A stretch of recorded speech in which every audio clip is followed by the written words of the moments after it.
Good afternoon, Madam Chair, Madam Senate President, dear colleagues.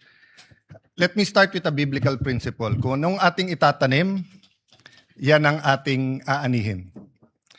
Baliktarin po natin. Ito po ang ating inaani ngayon. So balikan natin ano ba ang ating tinanim. So allow me to put on record 3 topics. First, ano ba ang karapatan at responsibilidad ng bawat senador? Number 2, when we talk about the dignity ng Senate at yung kasagsagan, kailan ba nag-umpisa yon?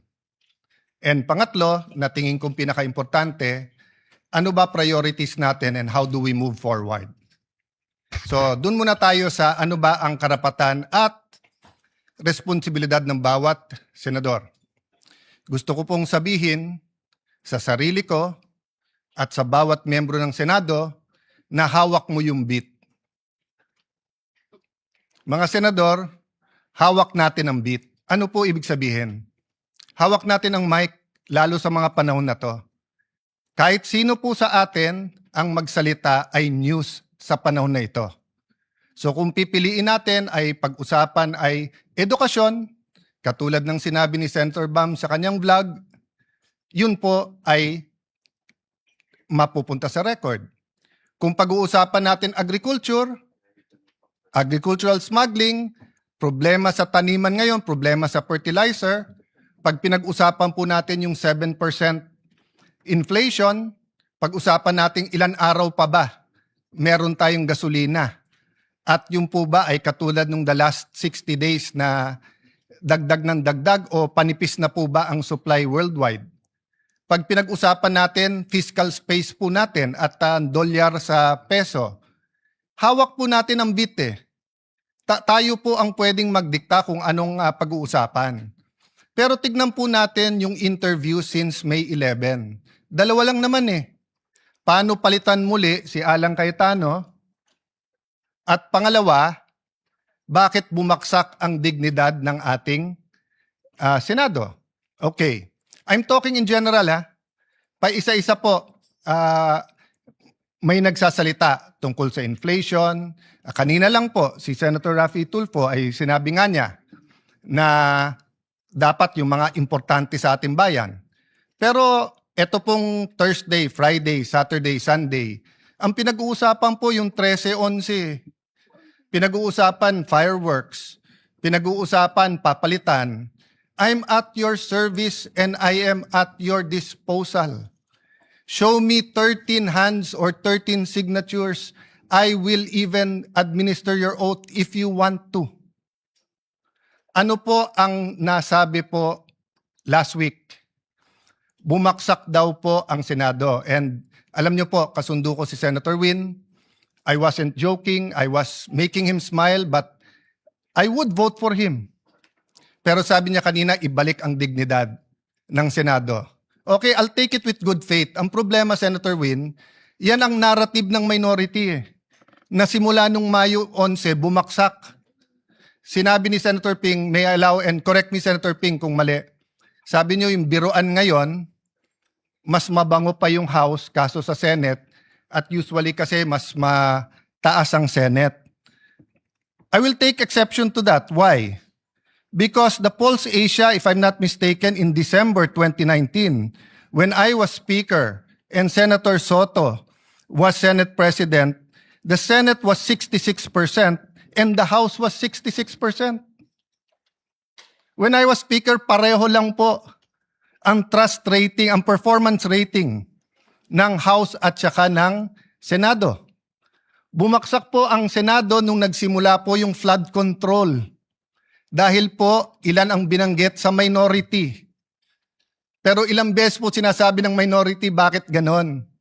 Kapag ka minority, may insertion daw. Pagka majority, amendment. Una, napakaraming ghost, tapos konti na lang. Tapos si Senator Jinggoy, ganito daw in-insert, tapos nung sinupina ng ombudsman, ang LBRO, yung pong may hawak ng dokumento, wala naman pala. I won't go into that because I do respect the hard work that every single senator, may it be Senator Marcoleta, may it be Senator Erwin Tulfo, or our chairman, Senator Lacson. I respect the work. I disagree on many things, but I do not criticize. Did I say bumaksak dahil sayo? Wala po. Kasi hawak natin ang beat eh. Sasabihin nyo po, yes, but 24 tayo, yes. Pero kung 11 sa atin ang sinasabi, ang problema ay si Cayetano, palitan yan, at 13 naman tayo na nagsasabing con-as yan, at impeachment yan, etc. yan, edi 24 na tayo na yan ang pinapakinggan ng tao. Hindi inflation, hindi yung ekonomiya, hindi yung teenage pregnancy, hindi yung tumataas na bilang ng mga may AIDS, hindi yung problema sa PhilHealth, hindi po nakawalan ng flu vaccine ng ating DOH. Napakarami pong issue. Mr. President, bakit po ba na yung linggo ng May 11 ay naging napaka-masalimuot para sa atin? At yun po ay naging bullseye para sa marami. First of all, hindi po nanggaling sa bagong majority na kapag ka nag-take over etong majority na to, ay i-dismiss po ang impeachment. I-delay ang impeachment. Magiging partial ang impeachment. Kailan po niyo ako narinig na sinabi ko yung dating majority o minority ngayon? Pagka kayo ang majority, siguradong ma-impeach, siguradong guilty si Vice President Sara. Wala po. Kasi nirerespeto ko politika nyo. Pero once na mag-oath kayo, naniniwala ko, impartial na kayo. Mahirap maniwala. Mahirap sa mga statements nyo tungkol sa Vice President. Mahirap maniwala na kayo'y magiging impartial. Di ko nilalahat. Ilan lang po sa inyo. But I recognize it's the same for us. Nahihirapan kayo maniwala na yung ilan sa amin na malapit sa Vice President, ako personally, malapit ako sa dating Pangulo, hindi po ako malapit sa Vice President. Pero kung ako'y maniniwala na kayo'y pwedeng maging impartial, why can't you give us the benefit of the doubt that we can also be impartial? Even Senator Padilla, who's very close to the Vice President, na ang dami ng statement, sabi niya, kaya nga nagsasalita bago mag-oath, kasi once na mag-oath, susundin niya yun. Ako po'y Kristiyano, siya po'y Muslim. Pero pareho kaming naniniwala, brother, di ba? Na once nag-oath ka, kasalanan sa Diyos ang wag sundin yung oath. So, Madam President, it's a two-way street. What's the difference?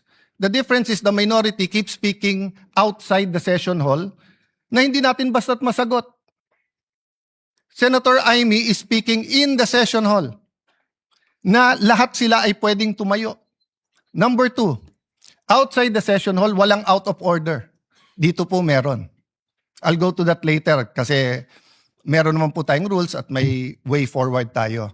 But the first thing po, yung binansagan po ang majority na ang dahilan daw po ay yung impeachment. We've proven that wrong. In fact, I'll ask for another caucus tomorrow to finalize matters regarding the impeachment because on Thursday, may final meeting naman yung secretariat, yung magiging clerk of court, and we want to get your inputs. Secondly po, Senator Bato, he's a member of this establishment. He is entitled to go here and to vote. Bakit naging issue na pumunta dito para bumoto lang? The leadership of the Senate determines the direction of the Senate.